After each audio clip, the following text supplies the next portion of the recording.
International பாலிடிக்ஸ்ல there are lot of theories interesting to know. அதுல எப்பவுமே எதிரும் புதிருமா இருக்கக்கூடிய ரெண்டு தியரிஸை பத்தி பார்க்கலாம். One is idealism and another one is realism. Idealism எப்ப எமர்ஜ் ஆகுதுன்னா during the first world war time, அதாவது 1914 டு 1918 அந்த பீரியட்ல தான் ஐடியலிசம்ங்கிற கான்செப்ட் எமர்ஜ் ஆகுது. ஐடியலிசம் என்ன ஆர்கியூ பண்ணுதுன்னா, வார் வராம இருக்க we have to create a international system, create a international organization and international laws like a United Nation. International ரிலேஷன்ஸ்ல பேலன்ஸ் ஆஃப் பவர் சிஸ்டத்தை ரீப்ளேஸ் பண்ணி டிஸ்ஆர்னமெண்ட் சிஸ்டத்தை கொண்டு வரணும் அப்படின்னு idealism school of thought explain பண்ணுது.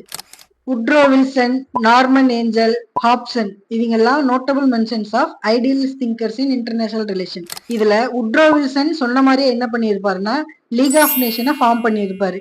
It is a first international organisation in the world. But realism அப்படி கிடையாது. It is totally opposite for the idealism.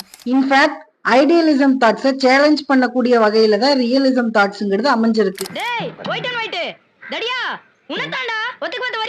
Realism என்ன எக்ஸ்பிளைன் பண்ணுதுன்னா, human nature is basically greedy. அதிகாரத்தின் மீது மோகம் கொண்டவனாகவே மனிதன் இயற்கையாக இருக்கிறான் அப்படின்னு ரியலிசம் எக்ஸ்பிளைன் பண்ணுது. And also conflict ultimately resolved by a war, அதாவது பிரச்சனைகளோட முடிவு போர் தான் அப்படின்னு ரியலிசம் எக்ஸ்பிளைன் பண்ணுது. Every state is a primary main actor in the international relation. ஒவ்வொரு கண்ட்ரியும் தங்களை பாதுகாத்துக்கிறதுக்கு என்ன பண்ணணுமோ அதை மட்டும்தான் பண்ணும். Every country is a selfish. International system is naturally is a anarchic system அப்படின்னு ரியலிசம் எக்ஸ்பிளைன் பண்ணுது. அனார்கிக் சிஸ்டம் அப்படிங்கிறது there is no world government. So ஓவராலா ஐடியலிசம் வார் வேண்டான்னு சொல்லுது, ரியலிசம் வார் வேண்டும்னு சொல்லுது.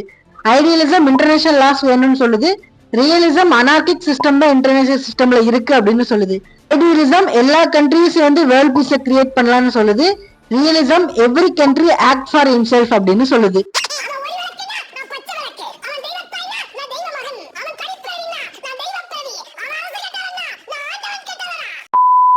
So this is idealism and realism theory in international relation. இதே மாதிரி இன்ட்ரெஸ்டிங்கான தியரிஸை பத்தி வேற ஒரு வீடியோல பார்க்கலாம். Thank you.